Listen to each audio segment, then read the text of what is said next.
Good morning, everyone, and welcome to Thursday Thanks. It's that time again. It is the Digital Commando show. So for everybody tuning in and everybody who's tuned in to all of the episodes this week, thank you so much. And thank you for joining us again today. Once again, I've got some fantastic guests for you. And today we have Fidel, we have Katie, and we have Sarah. And I'll bring them into the room in a second to introduce themselves. But before that, what we're going to be talking about today, we're going to be talking about how to practice gratitude, which is an amazing skill to have, not only for yourself and your own well-being, but for also for clients and friends and people that you work with. It's good to have, obviously, to share that. So we'll be talking a bit more about that. We'll then go on to talk about how to maintain relationships, which is difficult when we're all very much separated and working online. And then we'll talk about communication. So if you are a team that is communicating via things like Skype or Zoom or any different CRM system that you're using, and you want some tips on how to communicate effectively within your teams, then we're going to get some great tips on that as well. So without further ado, let's bring in our guest for the day. Hey guys. Hello. Good morning, Stefan. Hi. Fantastic to have you all on the show. I really appreciate you giving up your time today to share your knowledge and experience with everybody who's watching today. So first things first, I think it's best to, if you guys introduce yourself to everybody. So I'm sure most people will know who you are, but for those who that are not aware, then let's give them a brief intro. So if we can start off with Fidel, is that okay? Yep.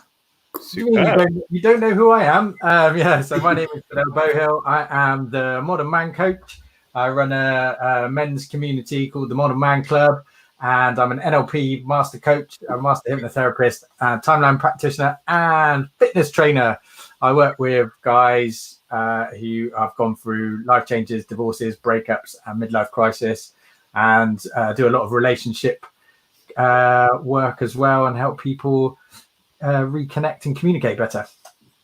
Awesome. Thank you very much, Fidel. Over to you, Katie. Hey, so I'm Katie Murray. I run an HR strategy consultancy called Dolphin HR. I've got a lot of experience in HR. I've worked in it for over 15 years. So worked in big companies, small companies, private, publicly owned, all sorts of stuff. So just bringing all of that hopefully to the discussion today in terms of how we can communicate better while we're all working a little bit differently at the moment. Awesome. Thank you, Katie. And then last but not least, Sarah Higgs. Hey, yep, I'm Sarah. I work with Usborne's children's books. I'm an executive leader, which means, unlike Fidel, who works with lots of men, I have a team of about 700 women who I mentor, look after, predominantly mums, so look after them, helping them to grow their own businesses. That's pretty much me. Thank you very much, Sarah. So, guys, I think let's just get straight into it. Let's go off with the first topic, which was practicing gratitude and how you kind of do that for your own well-being and things like that. So for me, I know that I wake up every morning, I practice gratitude in my way, which is where when I'm in front of the mirror, kind of getting ready, doing my makeup. As if anybody was watching yesterday's live, I did have a little makeup thing somewhere. And I haven't put any on today. Oh no. So I practice gratitude in the morning when I get up, and I'm kind of sorting myself out, and my hair, which you will all see one day when I take this hat off. But I'm too scared at the moment. So I do it then, and I'll say 3 things that I'm grateful for. In addition to that, every Thursday, I'll post something online, and I'll say, here's a client that I've worked with this week, and I'll show gratitude that way as well to say thank you. But Fidel, if we jump over to you first, do you want to explain how you show gratitude and your kind of outlook on it? Yeah, absolutely. So gratitude is absolutely core to my philosophy, my values. It's kind of ingrained in everything I do. I'm a very positive person, and gratitude is a huge part of that. Prior to doing the coaching, I've been a very successful will writer for the last sort of 13 years, and I did a talk on how to die happy. It's one of the things that propelled me into professional speaking and things like that. And as part of that, I went and interviewed lots of people who'd reached the age of 100. And I asked them what their key to longevity was, and all of them were just their response was that they felt really lucky And I asked them why, did you win the lottery? What happened? And that actually what surprised me was how normal the stuff was that they were talking about. They were like, oh, I had the best job, I had the best husband, I had the best dog, lived in the best house, my kids were the best. And it was really simple stuff. And my kind of takeaway from that was actually they were just grateful for the things, everything that they looked at around in their daily lives, they looked at as a blessing. And it was something that they were really grateful for. And that was one of the biggest lessons I've ever learned in my life, that it's so critical to longevity, to mental health, to happiness, is to just look upon everything around you as a blessing and something to be grateful for. So I don't practice it in any specific times of day, or I don't have a routine or anything else like that. For me, it's just absolutely part of my life and something I do continually throughout the day, throughout the week. It's just a huge part of who I am. I love that. And I think that's amazing that you've gone and interviewed people that are like over 100 years old. Like we always say to people, go and spend a day in an old people's home and talk to them about their experiences. And a lot of people kind of go, oh, I haven't got time to go and spend time with old people. No, what am I going to learn? But it's shocking how much you do learn, because their outlook.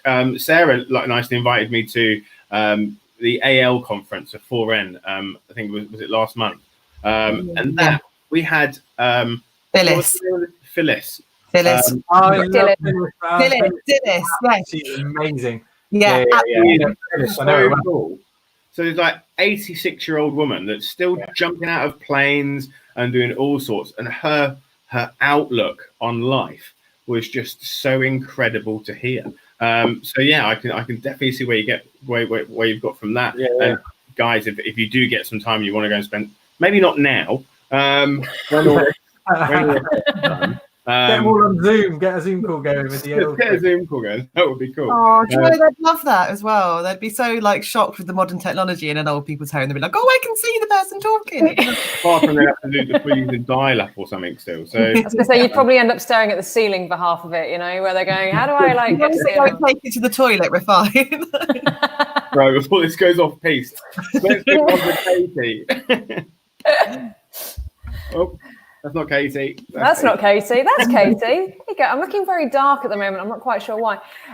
So I think I'm a bit like you, Stefan. I tend to go through a bit of a gratitude thing first thing in the morning. And to be honest, it's something I've only recently started doing. So I've generally been quite positive, but I'm finding that just stopping and reflecting for a couple of minutes every morning on what are the things that I'm particularly grateful for or feeling particularly blessed about is really helping me. And certainly with everything that's going on at the moment, it's made a big difference. But I think your comment about clients is really important as well. So one of the things that over the last couple of months I've really found has given me a personal big boost is when I've had a recommendation come through from LinkedIn from just a random person, not a random person as in somebody I didn't know, but something I wasn't expecting. So I think in terms of what can we do for other people at the moment, actually stuff like LinkedIn recommendations, testimonials, thinking about the people that we've worked with and really helping them to sort of see all the good stuff that they've done for us, I think is a really positive thing that we can be doing at the moment. And it's certainly something that I'm going to be looking at doing for people that I've worked with previously, because I think we all need a bit of a boost. Absolutely. I think that's quite key. And it's a good way to reconnect with clients as well. If you haven't spoken to a client in a while, or there's somebody that may have dropped off the radar for you in the last 12 months or so, by going on to something like LinkedIn and going, okay, actually, it's a great opportunity to give them some gratitude by leaving a testimonial or recommendation. And that is a great way to connect with people on that level. By doing it, I know, I like how you said you've recently started doing it as well for yourself personally. Do you say it out loud in the morning, or do you just kind of remind? No, I've got a journal that I write it in. Oh, okay, so cool. I'll kind of sit and just write down, and actually it's quite good because then at the end of the week you'll sort of look at what's changed, and it's noticeable that the things I'm grateful for now are quite different from the things I was grateful for when I first started doing it, because now I'm grateful for things like I have the dog that I can take out for a walk every day and kind of go and enjoy the sunshine and stuff like that. Whereas previously I'm like, I'm grateful for the fact that I've got a really comfy sofa. It's just, so it has sort of changed some of the things that I'm I'm focusing on, whereas I guess previously it was more perhaps business wins and more those sorts of things. And, you know, some of it was personal wins, some of it was business. But I think I'm a lot more aware of just generally our environment at the moment, you know, and things like, and 6 months ago we were living in North London, really grateful for the fact that we're not stuck in a pokey 2-bed flat anymore and stuff like that. Yeah.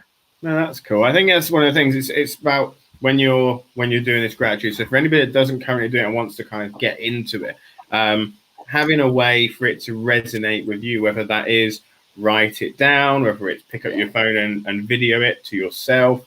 I personally, I say it in the mirror when I'm getting ready. I'll literally say it out loud because that's what resonates with me really well and kind of gets it stuck in there. So yeah, it's just finding out what's right for you. Right, let's jump over to Sarah.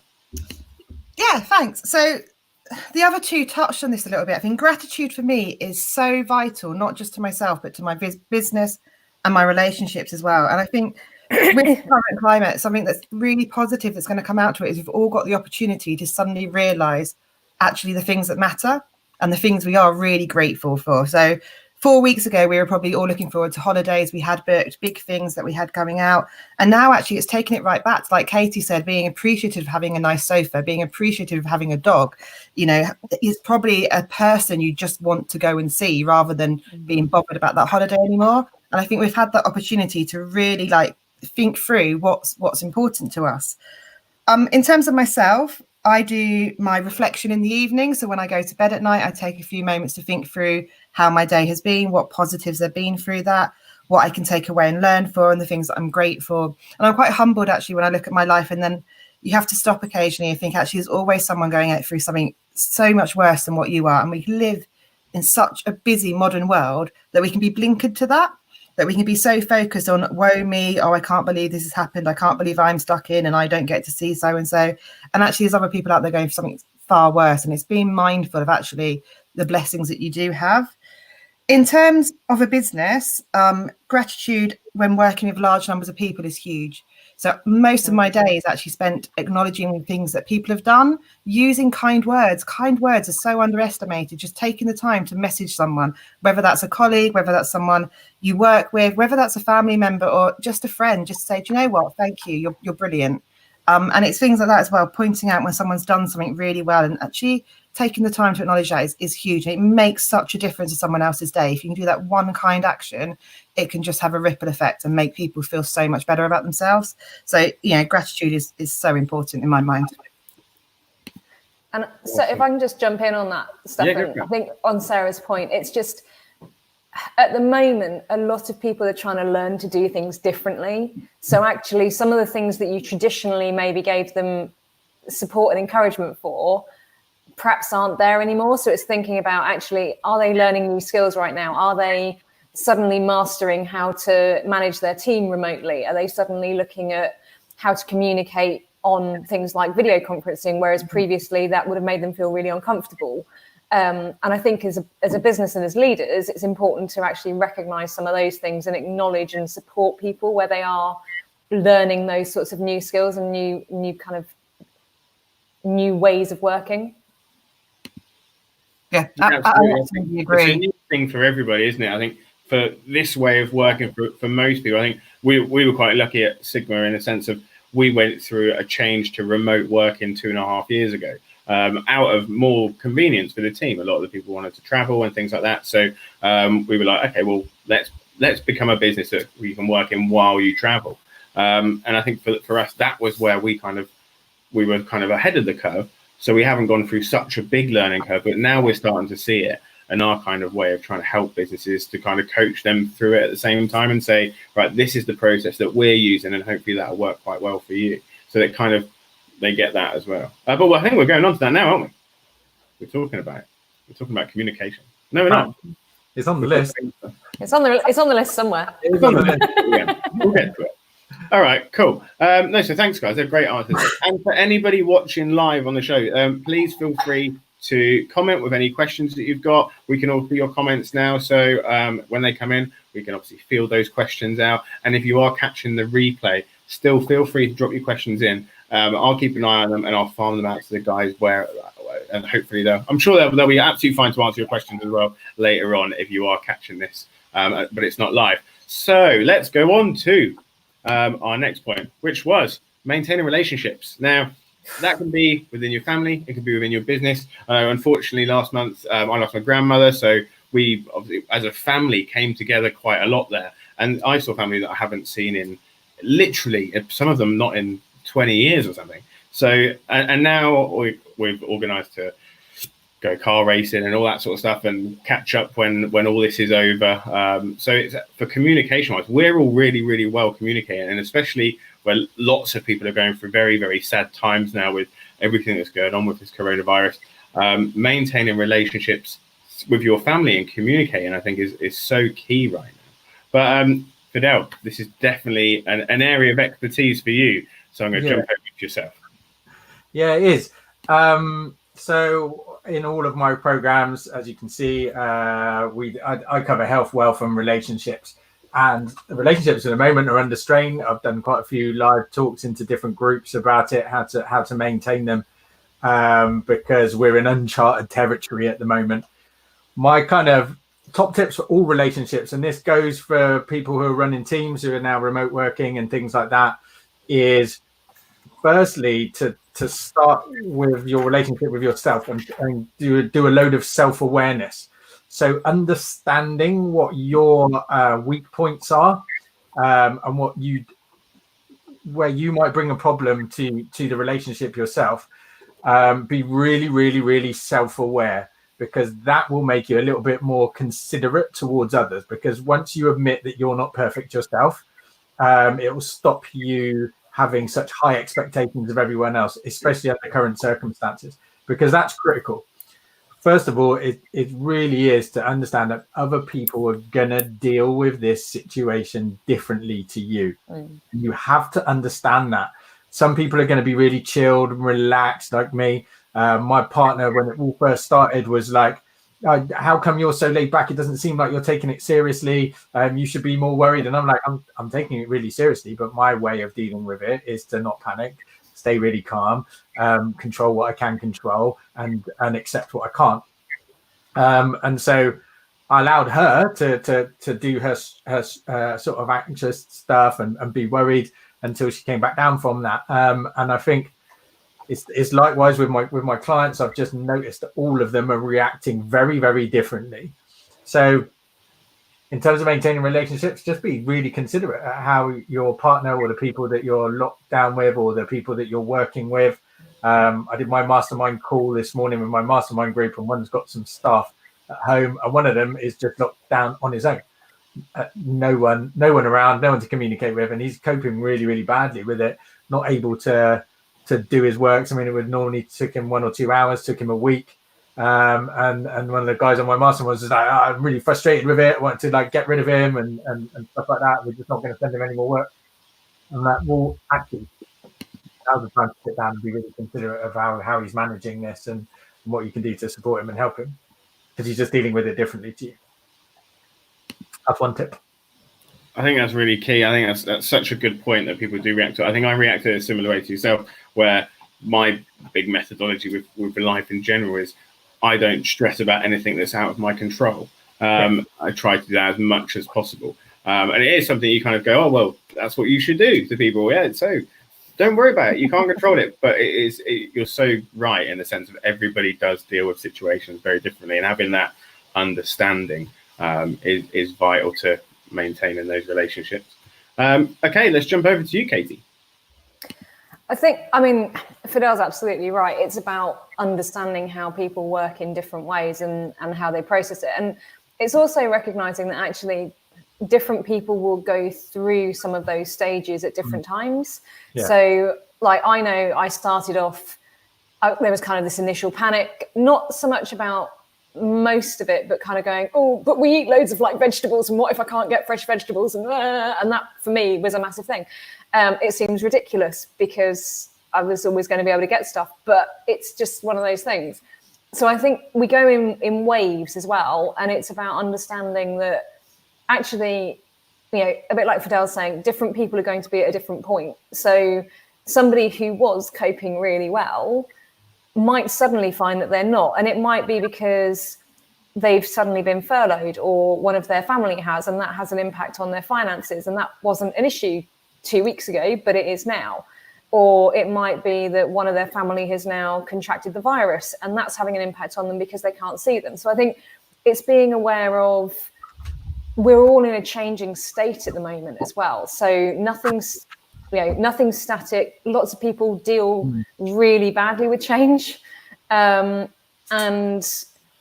it's about kind of being there to support people in the right way, whether that's family, whether it's friends. So I know, like for my mother-in-law, she sees lots of people all the time. So she's really struggling with not seeing lots of people all the time. So we're all actively trying to do more FaceTime calls with her than phone calls so that she can see us. Sarah and I were talking the other day about, being remote is great and you can still kind of speak to people and you can still see people. It's not the same as being in a room with somebody and giving them a hug. So it's just about understanding what the different things are that people are struggling with, I think, and trying to find ways that will support them and support yourself as well. Because like Fidel says, you've got to look after yourself before you can look after everyone else. Use your own oxygen mask first. But it's important to just stop and think about, actually, has something changed for this person? Is there a reason why they were doing okay and now they're not? And the only way you can do that, and it's kind of going on to the next topic, but it's around the communication pieces that you then put in place to support it as well. Awesome. Thanks, Kate. That's a great lead on to the next thing. I think consideration is going to be key during this. I know Fidel was speaking earlier on just before the call about we're social people. Right? We like to get out. Fidel goes and does his boxing with the boys. I do my dancing with the girls. So it's similar, but not having that human interaction, and we're all obviously big networkers as well. So not being out and seeing people, it does have an effect. And a Zoom or a Skype call or one of these, it doesn't quite fill in. So it is just, I think, having that consideration to how people are obviously adapting to change is so key. And I think one of the things that I've noticed is, in particular around us, some of our neighbours have got young kids, and actually they're really struggling with not being able to see their friends. Yeah, definitely. Fidel, you put your hand up. Yeah. Sorry. That word consideration is huge for me. It's one of my key attributes for masculinity, modern masculinity, is about leadership with consideration. And I think it's really important. That word is so different to empathy and other words that people use a lot. I mean, empathy at this time is probably actually a really dangerous state to be in, because what we don't need to do, we've got enough of our own emotions and things like that going on ourselves. What can be quite harmful is taking on other people's. Likewise with compassion. Compassion is something that's outward. So you're giving your own energy and your own emotions outwardly. Whereas consideration is quite a neutral emotional state to be in. What it is it's thoughtful, it's cerebral. You're thinking about other people's emotions and taking those on board and understanding where they are, but you're not using up your own. You're not taking on other people's energies, and you're not dishing out your own. So I think consideration, especially if you're in a leadership position, whether that's as a single parent or a husband or a wife or a business owner, is to really use that word consideration over and above all of the other kind of words that mean having concern for other people. I think consideration is absolutely critical at this time for a leader. Yeah, absolutely. Nail on the head. Right, Sarah, it's your turn. I think I've lost. That is Sarah. It is Sarah's turn. It's my turn, yeah. Sarah's itching. Wait, it's my go. So yeah, basically, the two of them have touched on it so brilliantly anyway. They've covered pretty much everything. There's 2 points I wanted to pick up on. Fidel mentioned self-awareness. I wanted to touch on that a little bit about how your actions affect other people as well, because everyone is different at the moment. So for me, I know I'm working pretty much flat out. I'm really quite busy still. There's things in my diary. Like you boys, I'm very much what is the circle of in my control? That's what I'm going to focus on. So equally, I get messages and things all day, every day. But someone could send me a text, and because I'm so busy with life, I can just ignore that and carry on. That person at the moment may be sat at home, self-isolating on their own with no one else there. And actually, me not picking that up is a very small thing in my life, but a very big thing in that person's life. So it's just having that self-awareness of how your actions really are making a big difference to other people as well, and just taking the time to think about that. The other thing, where what Fidel said about being self-aware and when you're having these talks with people, is to really listen to your partners and what people are saying. Listen to the people you're working with. And I don't mean just keep your mouth shut while you wait for your turn to speak. Listen to the words they're saying.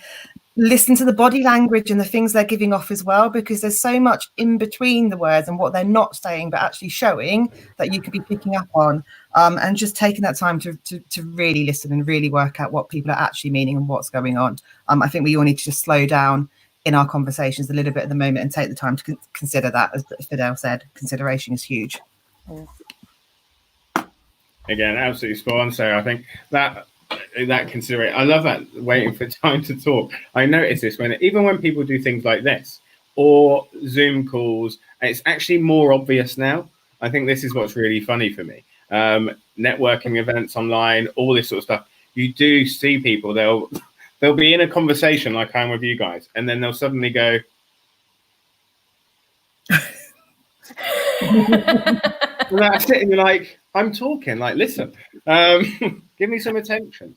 So I think it's key, and that is that listening part. Listening is so key to everything that everybody spoke about already. It's very hard to be compassionate or empathetic or any of those without actually listening to how the person is feeling. Because as Fidel said, we're all going through, and Kate said, we're all going through something very different individually. So great points, guys. So I think finally, I was going to say quickly, I think we have to acknowledge the fact that we're in a different situation. So most of us are now, if you like, stuck in a location that we're not normally stuck in, right?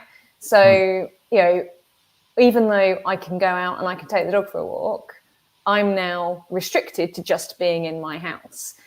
And that's the same for everybody, pretty much. So that in itself takes some getting used to, and how you then interact with the people that you're spending time with, whether that's virtually, whether it's actually in the house that you're living in, wherever it happens to be, that's all going to take a bit of time to adjust, and we need to allow ourselves that bit of time. Absolutely. Okay, so we're going to go on to communication and how to maintain communication, especially if you're working as part of a remote, almost everybody now has a remote team. And for a lot of businesses, they're not necessarily used to doing this. They used to go into the office, having a conversation, meeting Dave at the breakfast table in the morning, having a coffee, and having that level of communication. And I suppose from a business point of view, and we've always noticed, this is why we have kind of different kinds of chats at Sigma. So we have meetings specifically designed to talk about work and business, and then we have meetings generally just to have a catch up and a chat and socialize, because everybody needs to know each other on a personal level, because that level of, I guess, friendship and rapport with each other is what makes the business work in the way that we do. So I think I'm going to pass over to Fidel, and we did get a question come in, so I'll throw it up onto the screen. And if you're happy, then you can jump on the question. That's all right. Okay. What is it? Maria. I'm trying to keep my team communicating. Some will just won't engage. So some of them will just want to communicate in different ways. I spend a lot of time talking. My kind of thing is about the different ways that men and women, not even men and women, masculine energy and feminine energy communicate. So the two main different ways, and that doesn't mean men or women. It's you'll get a larger proportion of men communicating in a masculine way and a larger proportion of women communicating in a feminine way, but both can be swapped them out. But one way of communicating is externally.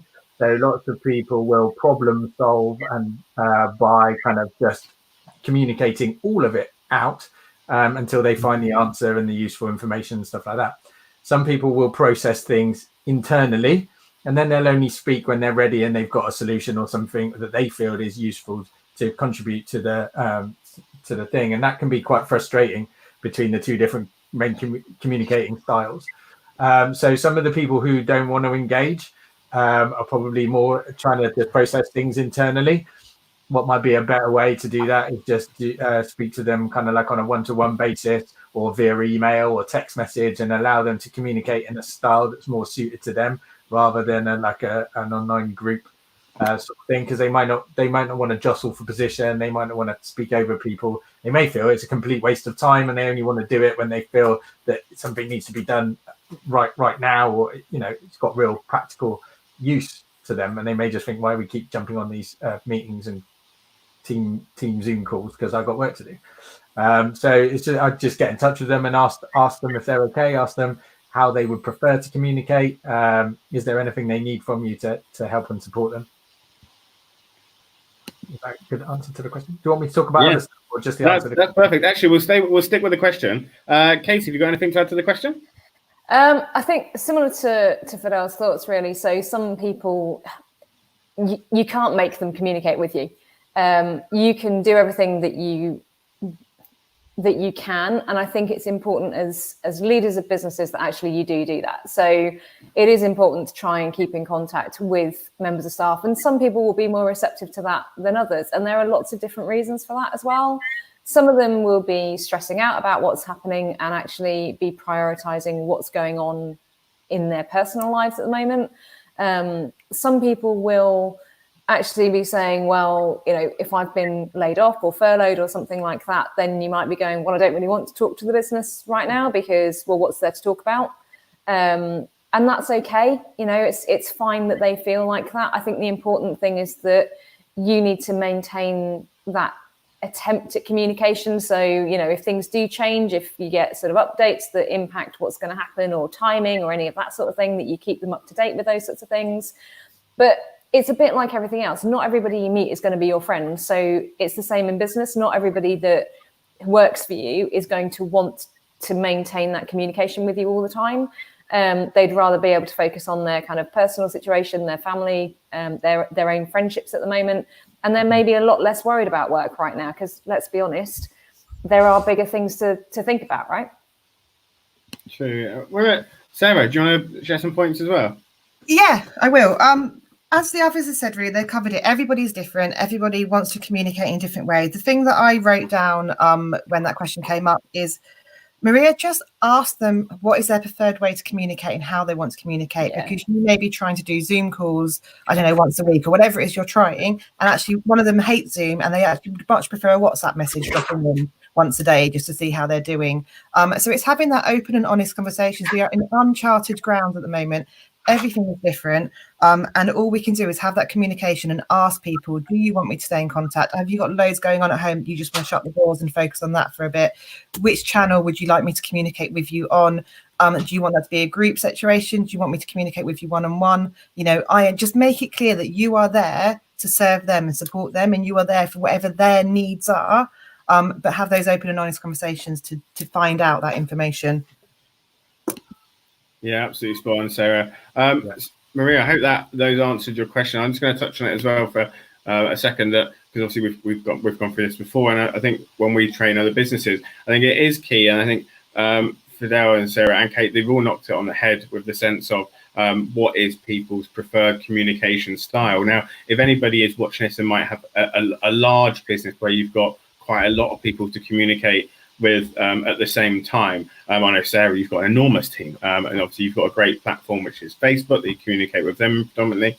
Now, if anybody has got a large team and you've just gone into remote working and you're struggling with communication style and everybody wants to use different things. Now, this is something we first had when Sigma went remote. Some people wanted to use Zoom and video calls. Some people wanted to use Slack. Some people wanted to use WhatsApp. Some wanted to use Facebook. I wanted them all to use Facebook Workplace. Then they were all on Asana and different CRMs, and everything was all over the place. And what we had to install was, we had to say, look, we can't have all of these different platforms. And as a large business, you need to have one set bit. And when we really drilled into the reason why people wanted to communicate in different ways, it's because that's what they're comfortable with.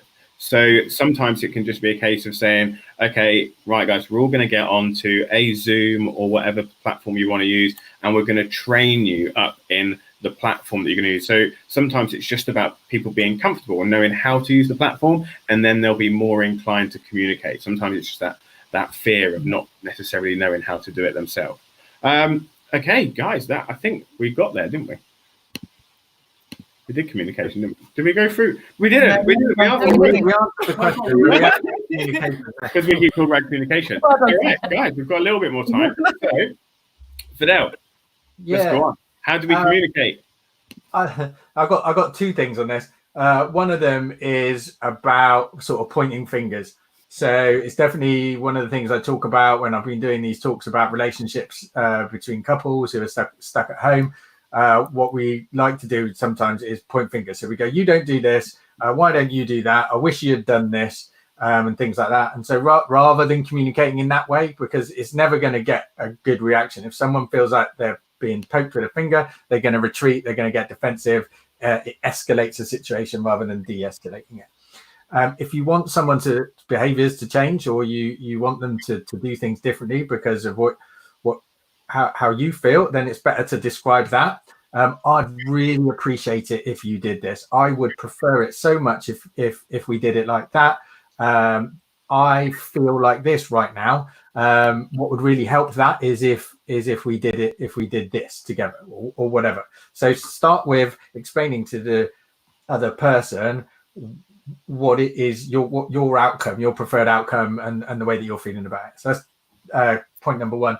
Point number two, which is a really interesting website and group business that I found, is a company called Radical Candor, and their communication style is brilliant. So they go in and do sort of team training with real big sort of IT companies and stuff like that. One of my clients was trained by them, and I looked them up, and they've got some beautiful words. For a start, Radical Candor. It's an amazing concept and a great name for being really honest. And now is a time to be really honest with your staff and with your family in a way that's considerate. Okay, the opposite to radical candor is what they call ruinous empathy, which is just such a beautiful phrase. I absolutely love it. Ruinous empathy. So telling people what they want to hear is really damaging, and I think it's quite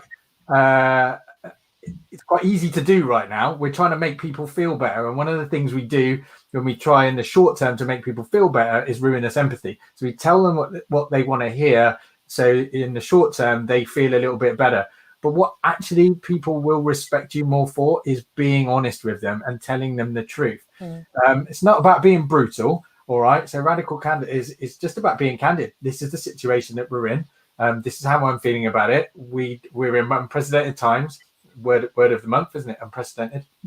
But we don't know what the future holds. We don't know what's going to happen next week. We don't know what's going to happen next month. But here's our thoughts and what we're working on at the moment. Here are the risks to you. Here's what might happen to you. Here's what might happen to our relationship. But I just want to let you know that I'm going to be as open and as honest with you as possible. And that counts in all of your relationships and communication, I'd say. There are two other bits. Love that. Is that the website, Radical Candor? Is that right? The website is Radical Candor. The other two bits that they talk about are manipulative insincerity. So, which again, it does what it says on the tin, and obnoxious aggression, which I've seen a few times pop up recently in certain Facebook communities and things like that. I'm definitely going to check that site out. I'm looking at the website. I'm not connected with them in any way, but I wish I was, because I just think they're absolutely nailing these communication models and phrases as well. I absolutely love that. I think I probably get Sarah will know me too well. I think I'm a bit more not so much radical candor, probably slightly more brutal. But that's good self-awareness, though, Stefan. So it's fine. No, I'm aware of it. So that means it's okay. I'm not going to go into that now, Stefan, because there's a whole load of deeper stuff behind that. That's not going to touch. Swiftly moving on, Katie, it's your turn. Thanks for that. So I think in terms of the communication piece, I'll probably take it in a slightly different direction. So for me, this is about how you do that remotely. The good thing is that actually, even though remote working is kind of enforced on people, you already have the existing relationship. And in order to make remote working work effectively, you need a relationship with the people who are on the other end of it. So it's really about agreeing certain things around communication. So it might be about having structure. So you've lost the ability to go and tap somebody on the shoulder and say, hey, have you got 5 minutes? You can't do that anymore, which some people are going to go, that's bloody brilliant that they can't do that anymore because it used to drive me nuts. There are other people who are going to be struggling with that because they now don't really know what the parameters are to be able to communicate with people. I think it's about setting things up. So like you sort of said earlier, Stefan, you had some calls that are specifically work related, some which are more social, which are more, hey, how's everyone doing, more kind of a checking in type thing. It's important that you do that. And it's the same with things like chat. It can be really easy to get completely distracted by a WhatsApp or, messenger chat, that kind of thing, Skype pinging up all the time. It's okay to agree rules saying there are certain times when I'm not going to engage in that because actually I have still got work to do, or I'm trying to concentrate on so-and-so. And again, it's around having that open communication about how those communication channels work, if that makes sense. Yeah, absolutely. Good point. Can I pick up on that as well, Katie? Yeah. It's also having your own self-awareness. So for me, my phone's on silent 24/7 because I don't want that tap on the corner. I have my work to do. When I pick up my phone, I can look at those communications and those taps on the shoulders virtually and deal with them. But when I need to focus, I need to do that. So it's also taking your own responsibility and your own management into what's needed with those communications so that you can work in the way that you need to work as well. And I think there's also an element of saying, for some people, they're going to cope really well with this. Other people are really going to struggle. And if you're struggling, have that conversation with, whoever it is that you work with, whether that's your manager, whether it's a teammate or whatever, saying, actually, I used to think remote working was going to be an amazing thing and working from home, and I'm really struggling with it. And I don't know how to structure my day, or I don't know how to approach it. If you're struggling with it, then the onus is on you to have that communication to say, I'm struggling with it as well. Yeah, I think that's what it is. It goes back to, I was going to say radical candor, but just being candid, being actually transparent with people and telling them exactly what's going on. And then people can adapt when we know what's going on, but we can't read minds, especially not remotely. Right, Sarah. Yeah, so I'm going to look at this as a different angle. I'm going to look at it and talk about it as a business owner's point of view, because a lot of us are self-employed at the moment. A lot of us have to completely adapt the way that we're working, and communication is key for that. And we tend to put all of our eggs in one basket or focus on the things that are comfortable for us. And actually, we need to be getting the messages about our businesses out there through multiple channels. And it's about not relying on one form of communication. So Facebook may be your favorite, that might be great, but you've got so many social channels out there, so many other platforms that you need to be telling people that you're still working, getting that message out there, and looking now at how your marketing is working, where you need to adapt and where you need to change. In terms of looking after your team and your staff in that as well, again, it's multiple ways of communication. Everyone likes to digest their information in different ways. So personally, at the moment, Stefan, you touched on earlier about doing social meetings as well as work-based meetings. We have currently in my organisation daily Zooms, which are just to catch up, which anyone can join into if they've got something to ask, any questions, or they just want to have a chat. We have those going on. I have daily emails going out from me to everyone with where we're at, what's going on, what we can address, how things are looking. We have guest lives within a Facebook group every night that they're more focused on learning a new skill or the work that's involved. And then there's other things as well. I have a WhatsApp broadcast of people working on a certain project or a certain area. And it's about having those different ways to touch base, because some people aren't going to see the things on Facebook. Some people like me are rubbish with emails and won't see the emails coming in their inbox. But it's about making sure you have multiple channels out there. So you are doing everything you can to communicate the best you can, that it's going to give the value and reach the right people in the way that works for them as well. Absolutely. I love that you touched on social as well. Obviously, this is, I think we mentioned it yesterday to people as well. But yeah, businesses talking, rather than talking internally or within a business or within a family or anywhere else. Yeah, just talking to the public as your kind of followers and your online people that are engaging with you. It's important to keep them in the know and what's going on. I know we're doing it for a lot of clients, making sure that any of the pubs or the businesses that are kind of closed at the minute due to these circumstances may be offering additional products or alternative products, or just keeping them in the loop as to what's going on with the business. They could still do things like a pub quiz, but have it online, so you can have your regulars still participate. So exactly. Community, so when you open, they come back in. Fidel's just and laughing. they've got something to talk about because they can go, I can't believe that was your answer.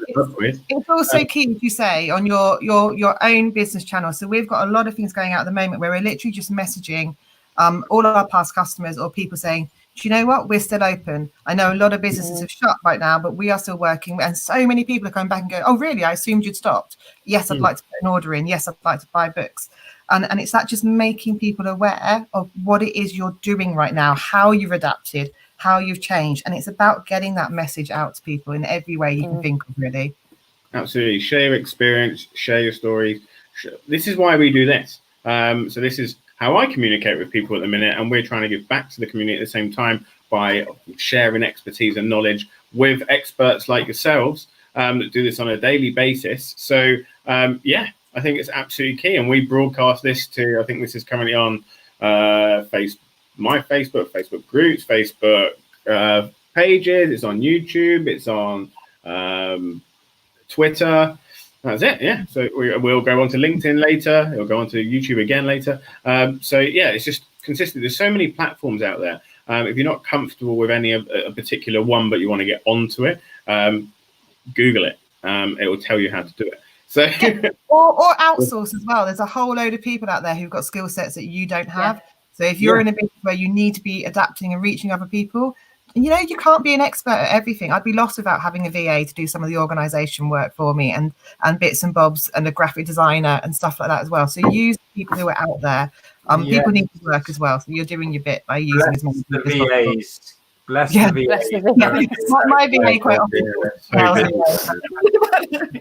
If anybody does want to outsource digital marketing, I know a great agency. Really? Who are they? I've not come across them. Well, our market must be crap then. Right, guys. We're just going to quickly fly around in the last kind of 1 minute to each of you. Just want to let people know where they can get hold of you, what your websites are, or anything you've got kind of coming up that you want them to keep an eye on. Just drop that in there now. So yeah, Fidel, go for you. Fast fire round. Okay, yeah. So the best way to find me is on Facebook, Fidel Beauhill. The Modern Man Club and the Modern Woman Club are Facebook communities. They're free to join. My website is www.modernman.org.uk, where you can see all of my coaching packages and the way that I work on a one-to-one level. But most importantly, next Monday, I have the Back in the Game free 5-day program. It's a men-only program, and I'm taking them through my values, vision, goals process and helping them get really focused, motivated, and connected to their purpose. So you can find out more about that. Go into Facebook, type Back in the Game, or come and join the Modern Man Club, and you can find out more in there. Awesome. Thank you very much, Fidel. Katie. So you can mainly find me on LinkedIn, to be honest. So if you search for Katie Murray Dolphin, you should find me. And in terms of the support that I'm looking at providing at the moment, really what I'm trying to do is look at helping people rebuild. So if you're trying to work out how to change direction, what you're going to do with the staff that you've got when you come back, and you're kind of starting to think about those things, that's the kind of thing that I can help you with. I can look at it from a strategic level, think about what your options are, what your risks are, how do we upskill, how do we reskill any of the people that you've got? Do you need to look at what you want to do in terms of changing that business as you come back in hopefully a couple of weeks' time? All of those types of conversations, those are things that I can help with. So if you want some support around those sorts of things, then come and find me on LinkedIn and connect, and we'll catch up. Awesome. Thank you very much, Katie. And last but not least, Sarah. Yeah, so like Fidel, best place to get hold of me is probably Facebook, facebook.com/Sarah's Bookshop, where you'll find me, but you can also directly message me, Sarah Higgs, as well. I will with Instagram, LinkedIn, and other places. Website, www.sarahsbookshop.co.uk.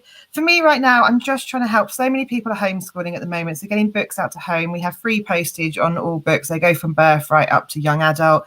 And right now, I'm really focused on helping people to actually create their income at home, mostly working with mums, really, who are now trying to homeschool and want something else to focus on. That's the message I'm getting back from people all the time, going, I need a focus. I need something for me to have at home, because actually being a parent is the hardest job in the world. And when you're stuck in that room doing it 24/7, you need something for you as well. So I'm bringing on new people and helping them get started at the moment. So if anyone knows mums who are struggling with that at the moment, who need something for themselves, then absolutely put them in touch and I can help with that. Awesome. Thank you very much, Sarah. And thank you to all of my guests today. They've been absolutely fantastic. So for everybody watching, thank you for watching. And remember, these guys are giving up their time for free. It's valuable. We're getting skills. And all that I ask is if you've got benefit from the show today or any of the show this week, then all we ask as payment is for you to tag a couple of people in the comments below to let them know what we're doing here, if you think that they can benefit from it. So that's all we ask is share, and get it out to everybody so they can all benefit from these great chats that we do every day. So we will be back tomorrow with Friday. So obviously we don't do Saturday and Sunday because I do want some time off. But tomorrow we have another 3, I think it is, fantastic guests for you tomorrow. We'll be talking about fitness, how to eat correctly while you're at home, and just stay active. But 3 more fantastic guests. Once again, guys, thank you so much for joining me on the show. You've all been absolutely amazing. And I look forward to catching up with you all again soon. Brilliant. Cheers, Stefan. Stefan, thanks everybody for watching. Everybody watching, thank you, and bye-bye.